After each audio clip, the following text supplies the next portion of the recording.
Mark, how are you today? Doing good. Doing good. We haven't had the pleasure of meeting. First, let me welcome you to our great city. I know it's been a couple of years, but I just want to dive in terms of the backdrop of this conversation, and also just kind of get your. I was digging in a little bit at what I could find online about you, and I know that your educational and professional background was in Texas, and your last role was at the city of Austin, Texas, which I think is a well-regarded city in terms of being progressive and having some ideas and a little bit crazy, which I think is good. And but I wonder what, in your first 2 years here, what impressions and contrasts and things that you have of Grand Rapids have you started to get to know the city from scratch? Because there aren't many people in city leadership that really have a from scratch perspective of our community. Yeah. First of all, let me thank you for having me here this afternoon, and thank everybody for watching and for being here out at the parks and this wonderful bridge event. We good? Mm-hmm. Can you guys hear me okay? Good. Well, it's been an amazing journey so far because when I arrived here in Grand Rapids, first of all, I appreciate Brother Foster there. He basically that's the platform of what I'm going to be talking about, that you laid out our whole municipal future and present. But when I arrived in Grand Rapids, it was during a time of economic prosperity. We were riding a real high wave, but yet there was this subtle reality that, we knew that there was still quality of life that not every Grand Rapidian was experiencing. I mean, businesses, as you can see with the cranes in the air and all of the people who are out enjoying many of the amenities downtown, but that's not the experience of everyone. And the first year was really focused on continuing the momentum, but making it more inclusive. And I think now coming into this is not second year, and with the pandemic and the economic crisis, as well as the issues around social inclusion, I'm getting a lot of feedback. Are we good? Hearing a bit of an echo. Let's see. All right. Test. Got Check it. 1, 2. I'm going to move back a little bit under our director. That might be causing the interference. Back. Okay. All right, we're good now. Yeah. So now, this is a moment in the midst of several crises, and we've had a strategic focus coming in. That's the first thing that I did when I came here, is to assess what are our priorities, what are our resources, and what are we doing to move the needle on some of those critical areas. Yeah. And we created, a framework. We know we needed to do things around public safety, economic development, mobility, equity and inclusion and engagement. But what COVID has done is amplified all of our weaknesses. Yes. As a community, whether it is disparities in health, but also the concerns around racial injustice and racism, systematically as well as individually, have been highlighted since then. And so what it's also done is not only amplified our weaknesses, but it's also, from an organizational perspective, helped me to amplify our strengths. Yes. And so now we can focus on areas that we need to shore up, and improving public safety and policing is one of the key issues around the country, and certainly here in Grand Rapids. And I'm looking forward to talking more about that. Sorry to interrupt. I would like to get to community policing a little bit later, but I just wanted to, there was one thing I forgot to do in the early stage fright, is I just want to explain the role of city manager, because I think a lot of people think the mayor runs the city or the city commission, and that's patently, Right. Organizationally, the city manager is the chief executive officer of the city. Right. You oversee a $540 million budget as of when your bio was written, a 1,600-person workforce, and all city departments, operations, policies and programs related to public safety, economic development, community services, mobility, infrastructure, health, environment, recreation, and community engagement. Yep. Do you want more on your plate? Well, city manager form of government, council manager or commission manager form of government is an opportunity for the citizens to be the political voice of the community, but to have a professional administrator run it day to day. So the same way you wouldn't have a person elected to the hospital board and then have them be the president of the hospital running the hospital without a hospital administrator background. Or you would not have someone elected to a board of any major organization who would not have the professional experience as the CEO of it. And so what this does is it allows the community to be represented in the governing body, but the day-to-day running of the organization is turned over to an administrator who has had experience and education working in government. Well, and I think you perfectly set up something I'd like to ask for a little bit later, but in terms of how we're guiding politically through these times as opposed to administrative, we have elective officials that have mandates from their wards, their districts, and they have interests, and some of them are aligned and some of them are competing. But I wanted to also just set the stage by reading a little bit about from your bio, because I was really impressed with this. It says, Mark is committed to making Grand Rapids a city that is nationally recognized for being equitable. That was the first word you chose.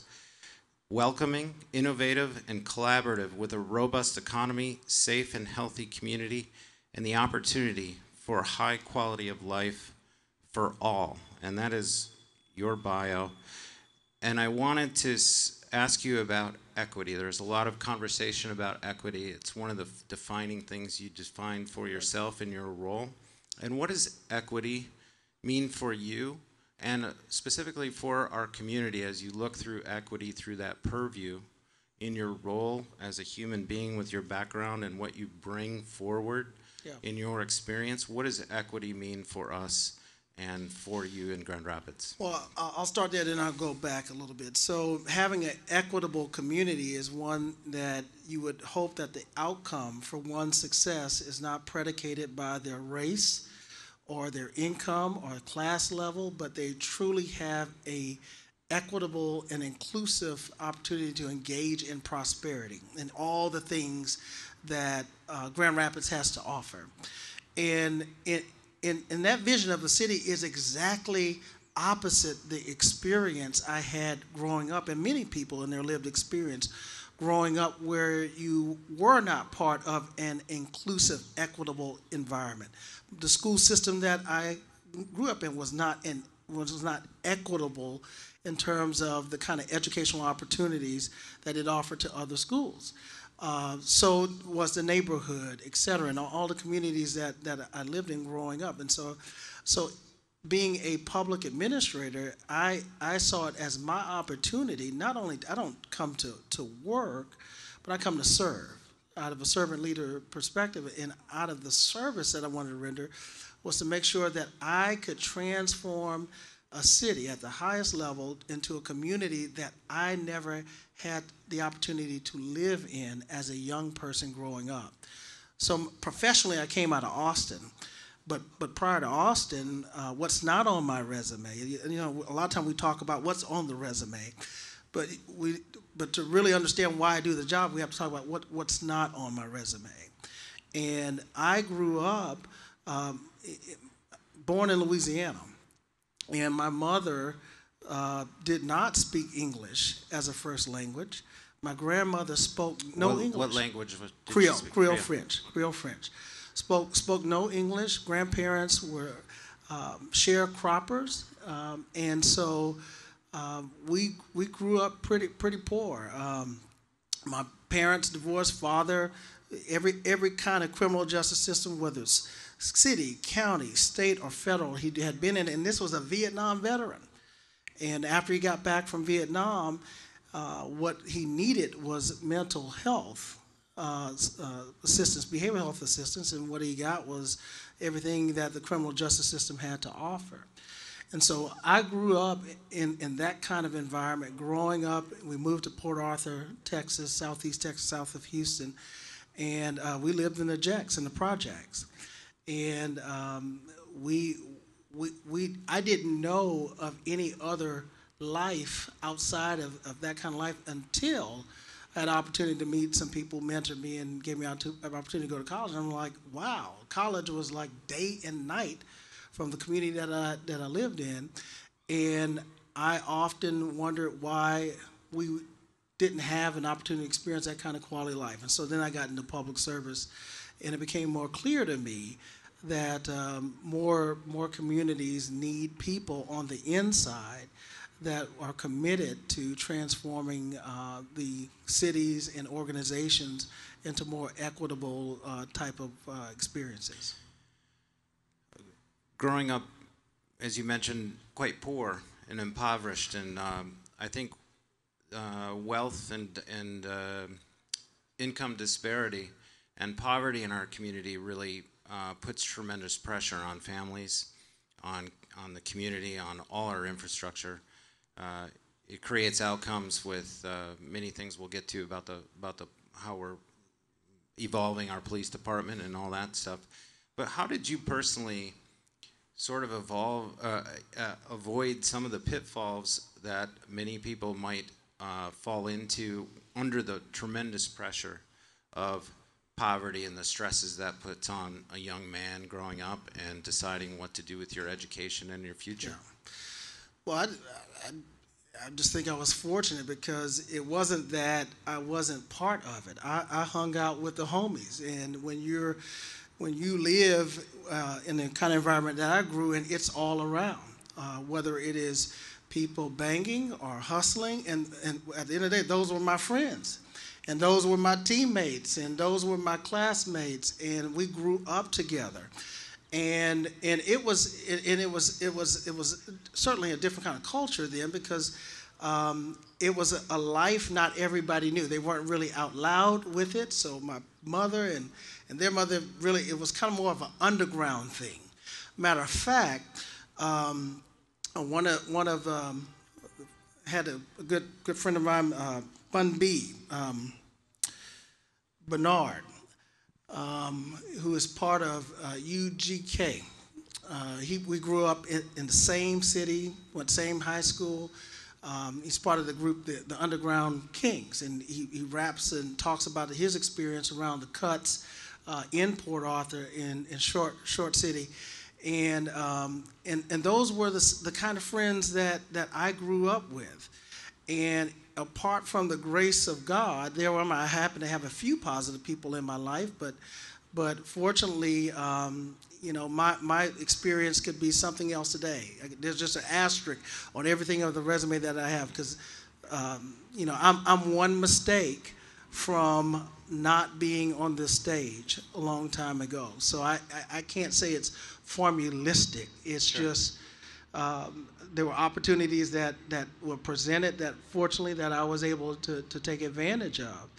But that's not the experience of everyone that's in that community, and we need more people to be able to reach out and help people. I mean, the conversation about the bridge, that's really what we're trying to help this community see. We need more bridge makers because there are lots of barriers, there are lots of obstacles, and it starts with institutions, government, business, but it also starts with individual. We need people who individually want to lift their voice, use their experiences to be bridge makers to the future. Yeah. And so anyway, I was struck in preparation to chat with you. I wasn't sure if I would use something that I found, and I'm a big fan of I'm a photographer, so a lot of the photography history and things I like a lot, and one of my favorite photographers of all time is Gordon Parks, who was an African-American photographer who went on in some of the worst conditions racially in our country to become one of the most famous photographers in the world, and became a movie director and one of the most successful, elegant, amazing, talented men I've ever seen his work. But there's a quote from him, which I wasn't going to use until now, but it reminded me a bit of the way you said that you grew up. And he said, quote, "I picked up a camera because it was a choice of weapons against what I hated most about the universe: racism, intolerance, poverty. I could have just as easily picked up a knife or a gun like many of my childhood friends." This would have been in the 30s. Most of whom were murdered or put in prison, but I chose not to go that way. I felt that I could somehow subdue these evils by doing something beautiful that makes people recognize me by, and thus make a whole different life for myself, which has proved to be so. Yeah, powerful. And I wish I could say I picked up just the weapon of the books, but I picked up both. I just didn't get caught. I mean, like a lot of young people, I made, choices that I would not have made today. But fortunately, in addition to those physical weapons, I had people who, my mother was very, very instrumental. And I mentioned about her background, but she was a person that worked very, very hard. Worked from camp to camp. When you can't see the sun coming up and you can't see it going down. She worked all day, Saturdays and Sundays. I helped her clean homes. But what she wanted me to do is make sure that I was a good student, and I wanted to do the best to not disappoint her. But there were many times I did make bad choices, and I just want to ease into this conversation a little bit about some of the mistrust, at least with law enforcement. Yeah. I had experiences as a young person where we were profiled going up, and such that we had our own experiences with mistrust. We would not call the police on each other, one another. I never called 911 until I was almost 33, 34 years old, and had all kind of experiences. Wait a minute. Why did you call 911? I was at a church, and someone walked in the church butt naked. And they came to the altar. It's a progressive congregation, I'll tell you that. No, but it was in the hood. It was in the hood. It was seriously. And I regret calling 911 because the person, I mean, obviously was high and hooked on stuff. And I didn't call. As a matter of fact, there was somebody else called. So we suggested, they asked me, was it okay? And I said, yeah. Well, we should have, because the police responded, and they came in with cuffs and taking the person to jail, and what they needed was, they were addicted. They needed mental health services. And so, but before that, even as a kid, I can remember my car, first car that I ever had, was broken into several times. It was stolen, and we never called the police because the streets knew who did it, and we knew how to either go get it or go get, quote unquote, justice. Sure. And that was a culture that we were, it wasn't, you were just raised that way, because then you knew back then, and this is not Grand Rapids, if you knew that you were calling. The other time, I'll take that back, the first time we called the police, that was the second time. The first time I called the police was, I got not 33, that was the second time. First time was around 25, and somebody went to jail that we really didn't want to go to jail. So all we want to do is call them and calm them, but this was right around the OJ trial, and so after that we learned whenever you call the police, somebody's going to jail. So if you love the people that you're with, and people get out of hand, try to handle it yourself, don't call them. Now, that's not what we want the police to have experienced today. Right. We want them to be helpful. But I'm just saying the perceptions that I grew up with about law enforcement is common, even in a more exaggerated way today. And I would assume that you're in line with many people in the community. I don't think a lot of people are real excited to see the police come down the street, especially if there's something that isn't violent occurring and the police get called, usually somebody's getting hauled off somewhere. They don't, it almost feels transactional at times. It's like if you're getting called, someone's getting checked out of the community and going somewhere.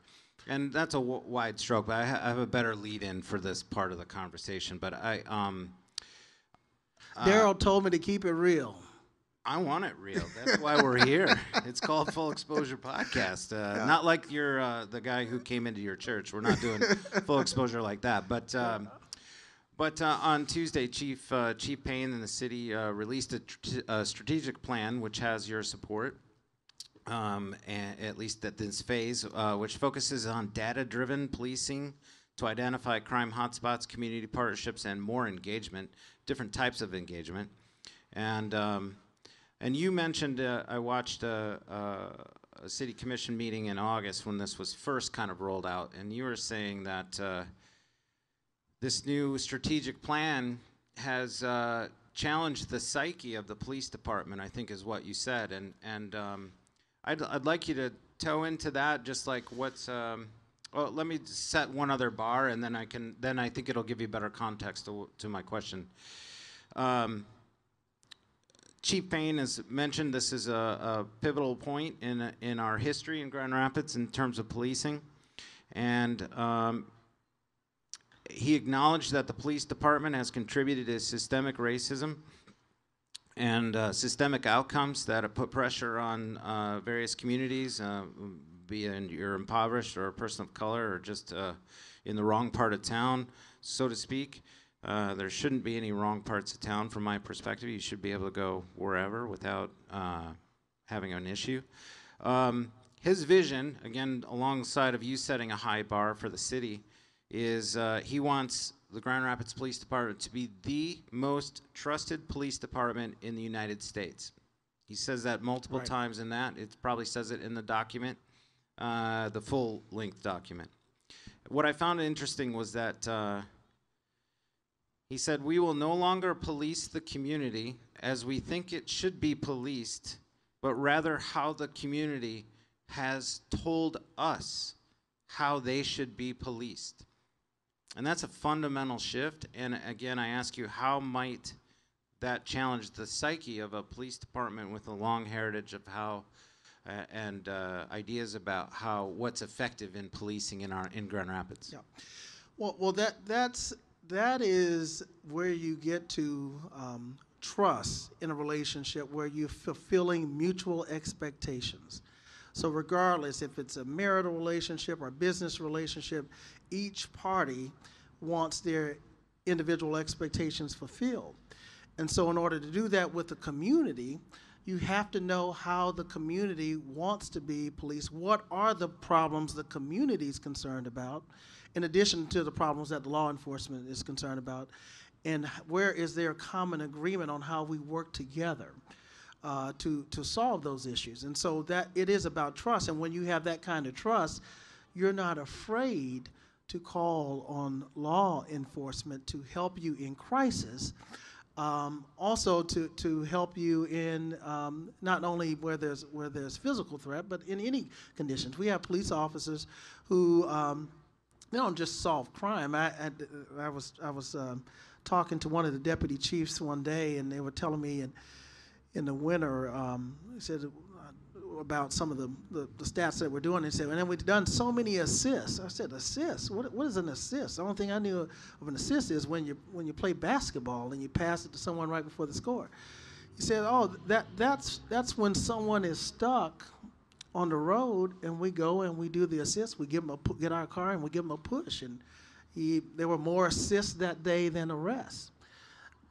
That's the kind of policing and community that the people want, where the police department is helpful.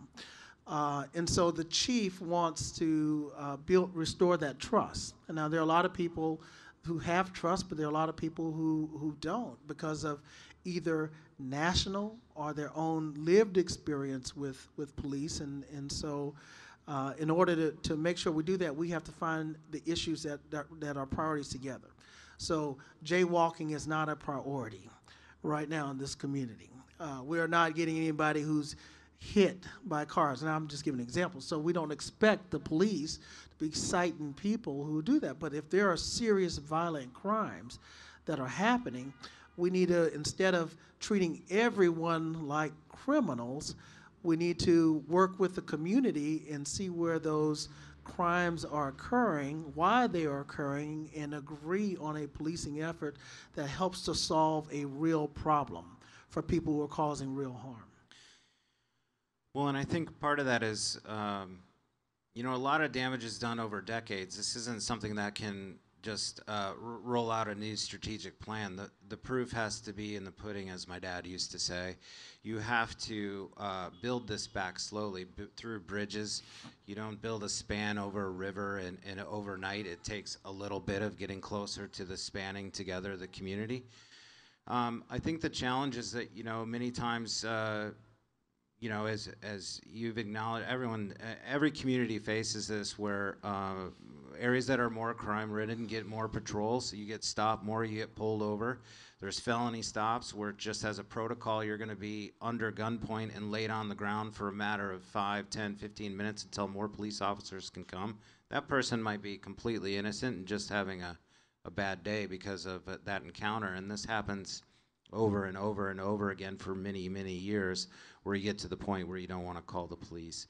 You are suspicious of all these things. So Chief Payne, I think for one, and I think from the city manager's position where you sit, I think you've done a good job of just getting it out into the open that this is a problem. We're not trying to wash over this in any way.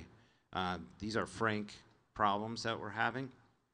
And I've been impressed, just personally, just observing the candor in which Chief Payne has acknowledged problems, listened to the community. You've listened to the community.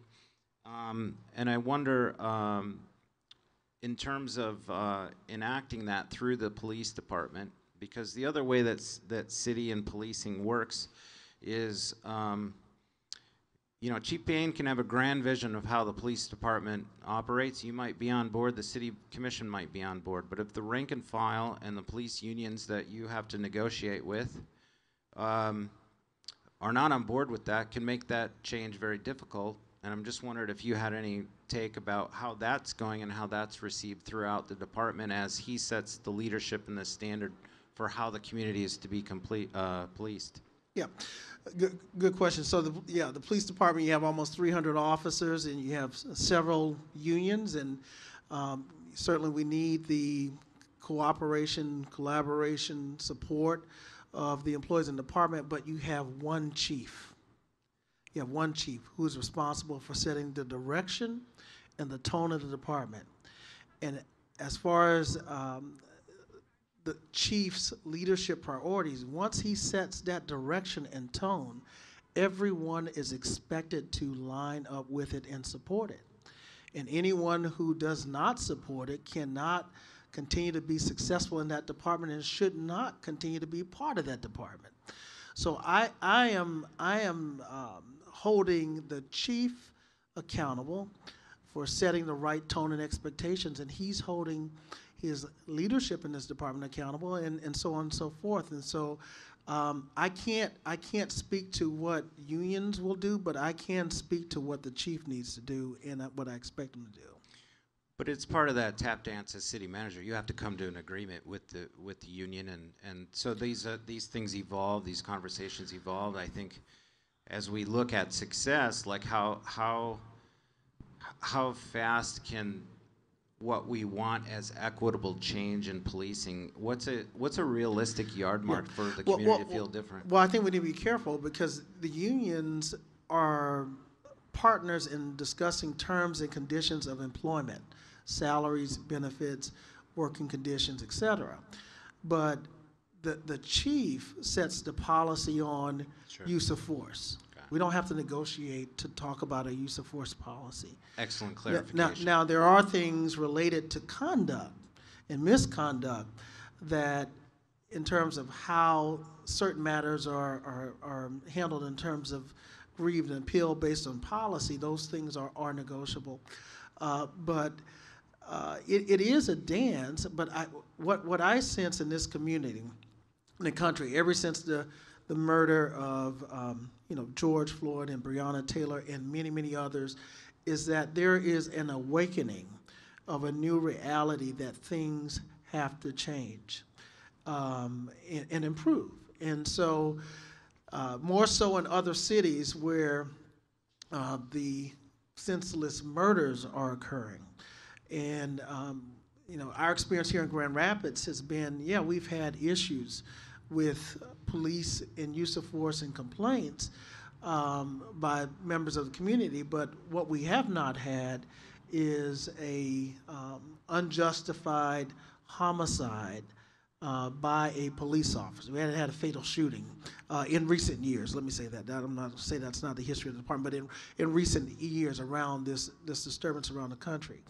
And so what this department, what our officers and union are feeling, we're feeling not only the pressure from some of the local issues, but we're feeling a lot of the pressure given some of the reform and changes that are going on in other communities. So the whole 8 That Can't Wait initiative that started around more de-escalation and no-knock warrants and a lot of those other issues, those started based on issues that were happening in other communities. And I think we're willing to embrace that kind of change as well, but there also are other local things that we need to begin the process of change. And I think in this community, the things that have been specific has been about the appeal board and making sure the Citizens Appeal Board has a level of oversight of disciplinary actions to make sure that if the chief holds someone accountable and they appeal, that they get good due process, but that the appeals board, the Citizens Appeals Board, can feel like they have enough information, transparency, and authority to make their decisions, or recommendations rather. The other things is on the oversight office that we created to make sure that the things that happen within the police department, because there's a lot of mistrust, particularly around some of the labor issues, that we can give the citizens more insight and oversight on what happens on a day-to-day basis.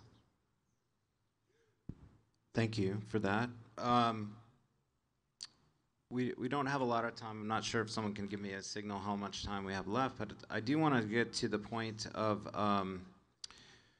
right now the level of diversity in the city in terms of leadership roles is as high as I've ever remembered. Right. We have you're the first black city manager. We have the first black police chief, first black city attorney in Anita Hitchcock. We have Brandon Davis in accountability, first female mayor.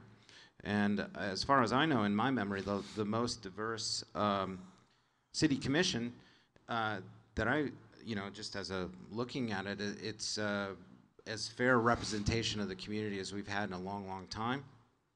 And you being newer to this area, I think this is a refreshing time. It's a time that even though we have tremendous pressure, that it's a very positive time in our city under your new leadership.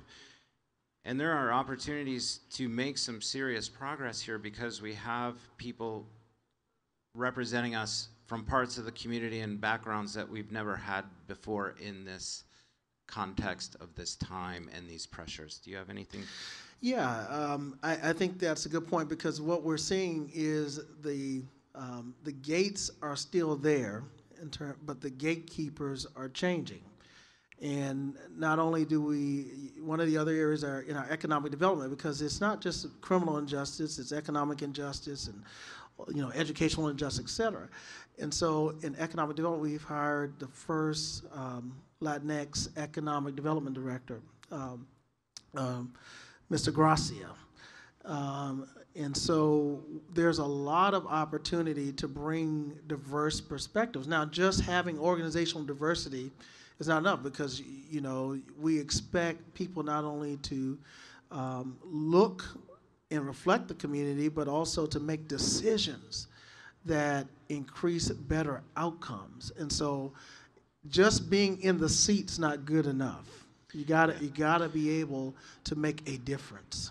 And I forgot to underscore in my lead-in question, is that if anyone in the community feels that there isn't racial inequality, I just listed 5 or 6 firsts in our Right. community. Right.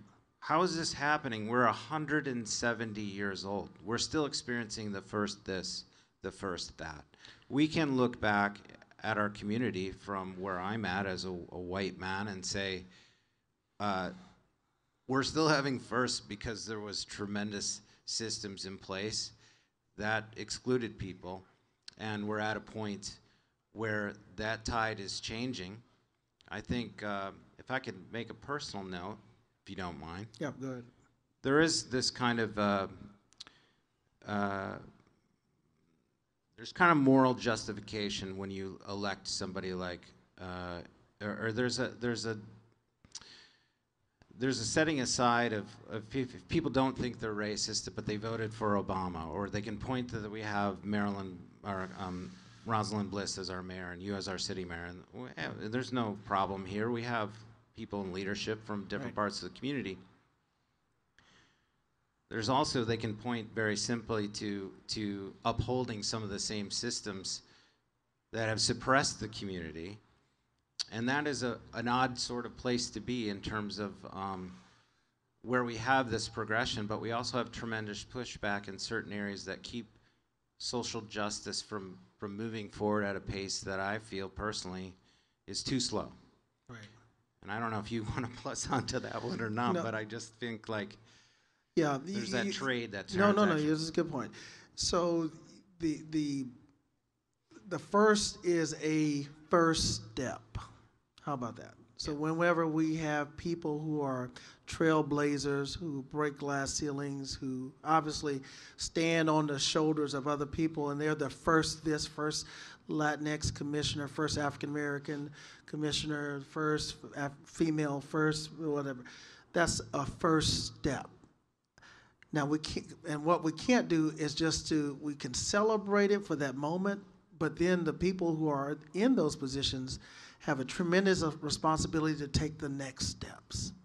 And so making sure that the first is not the first and only, and that what you do when you're the first is a tremendous responsibility. Yes. Because now you have all the pressure from the years of the system that held people back. Oftentimes people who are the first don't have a long window, a lot of time to do it, even with the first African American president. But the expectation and pressures are tremendous. And so we need to make sure when we have those people in those places that are gatekeepers, because what I've seen in Austin, we had the same thing that happened. Lots of historic appointments, and the system was changing. And when change started to happen, that first was the last one for a long time. And people wish they had the opportunity to collaborate with people while they were in seat when they had the moment. So we got to seize the moment. Secondly, when we have these the people that are the first, I think they all, and I know many of them that I get to work with either in the elected realm or the appointed, they feel a tremendous amount of duty, and but they also feel a tremendous amount of pressure and failure, because they take the successes and celebrate, but they take the challenges and when they're not able to move the needle very personally. And I think when people who are not the first, when you're just part of the system, you don't care if the system fails or not, because that's just the way. I can't say I don't want to be stereotypical, but that's just the way it is. But when you're in that position, you feel like, no, I'm here to make sure that it will not always be the way it was. Mm-hmm. Well, I think that's a good point to wrap on. It's a huge challenge you have before you, and us as a community, I think we also put too much on the police department to fix things, on city management to fix things. We can create our better neighborhoods. My own neighborhood, everyone's neighborhood can come together. I think Commissioner Jones was talking about actually creating an environment and investment into communities where policing is needed at a much smaller scale. And that starts with organizationally, educationally, job opportunities, all kinds of business opportunities, grant programs, catalyst programs that need to filter outside of this 1 mile radius that we sit in right now, where there's been a tremendous amount of investment in the downtown city core. But ironically, just in some other wards, fractions of any investment. So I hope that was fun, not too challenging. I think Daryl would agree you kept it real, and I appreciate that. At some point. Do we have time for a couple of comments or questions from the audience? That'd be great. Can we do that? Yeah. If you're willing. Yeah? No? Go ahead. Yeah. How will we get it? Is there a mic that? Mic out. You got media want to ask question, audience wants to ask question? Good deal. She's got it now. Hey, so one thing I wanted to hear your opinion on, I mean, obviously we know everything that happened with the protests and riots here. So one area of concern that I had is how we are addressing these issues in the community, specifically with the youth. Yeah. So what I had observed was a lot of like youth that were involved in like the destruction of property, and my concern was like we're here talking about all these like progressive race issues, right? But you have a lot of young, poor black kids that are now facing like big charges as a result of, you know, that specific event. So I kind of want to probe your brain on where's your stance in like youth community development, and what resources are you willing to commit to the youth in Grand Rapids so that we can actually maintain some of this progress with our future generations? Very good question. So I think I'll talk systemically and then I'll talk personally. So I think the connections that we have to make with the youth need to happen much earlier. And we need to make sure, using this theme, the bridges that we have, that we continue to bridge them through the school system to community college to college.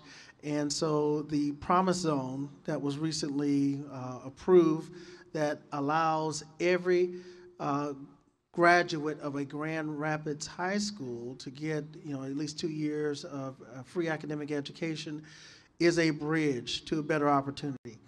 And even going to school is not good enough. We need to bridge them to employment, to your other point. And so, and even in the police department, one of the things we didn't talk about is the lack of diversity in the police department, and making sure that we hire local people who understand this community, who live in this city, who's not who respects the history of the city from their own lived experience, and bridging them through that. So you're exactly right. We need to continue to do that. Now that's long term. This summer, right after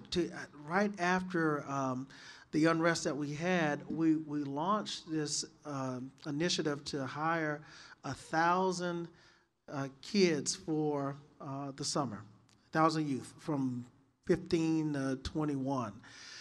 We ended up getting over 1,000 to apply, but because of, you know, kids, some of them don't want to just sit in front of, with the economy and the pandemic, they didn't want to just sit in front of their computer all day and telework like other working adults. We ended up getting a little less than half that number. So I want to continue to push that program and making sure that it is not just a summer program, but it's an applied learning program, that we're able to, whatever those kids are, that we're able to connect with them throughout the year, connect with them through high school, and even get them employment experiences through college. In terms of organizing the youth, you're exactly right. I think the chief and his community advisory panel has a youth representative on it that's sharing a loud voice in terms of the concerns. And I think the youth representatives from the NAACP, and there may be others, but we need to do better organizing and engagement with the youth in the future, to make sure that we continue to provide pathways. And then the way that we do it now with all the digital experience and social media is something that we need people to inform us on the best way to connect in this new age. And so I agree with you wholeheartedly. Those are some of the things that we're doing, but there's much more to be done. And then the last, I would say, is in terms of our parks department. You know, there are many models for park management. Some people, some cities use parks as just nice amenities for neighborhoods. You have other cities that use park experiences for economic development. You'll have retail connected to it, and you have other cities that really focus on youth engagement and programming in the park system. And I think we have an opportunity to really improve in that area, but do it also from not just a recreational aspect, but also from an employment or economic development, and employ youth in the very system that's taking care of youth, so youth see other youth doing something positive. Great, thanks for your question. Derek?